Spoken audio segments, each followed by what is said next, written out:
Hello mga kaban, and hello, ito po si Naising Love Ambassador from Gifts for Everyone Worldwide. At ngayong araw na to ay dito naman tayo sa Dasmariñas, Cavite, maghahatid ng saya at ligaya ngayong Mother's Day po. Kaya naman sa lahat po ng mga magigiting, magaganda at matitibay na nanay, Happy Mother's Day po sa inyong lahat.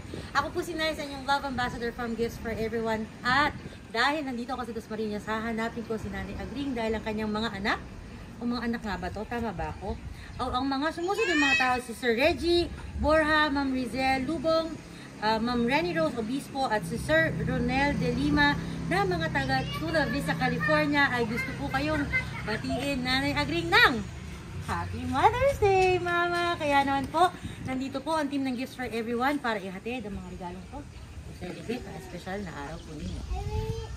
Kaya naman, ano ba yung mga dala nating regalo para kay Nanay Agring? Unang-una po, syempre, may dala tayong napakabonggang bouquet of money dito, o money bouquet, na hindi ko na i-disclose kung gaano karami at gaano kalaki.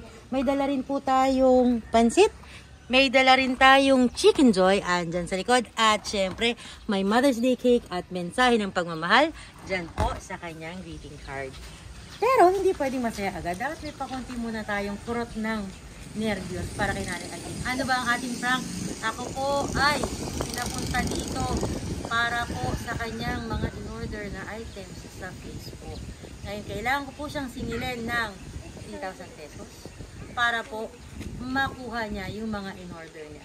Ngayon, ano kaya ay magiging reaksyon ni Nanay Agring? Malalaman niya yan kasi pupuntahan na natin siya dito sa bahay nila. Kaya naman, samahan niyo po akong pasayahin at gawing espesyal ang araw na to para kay Nanay Agring.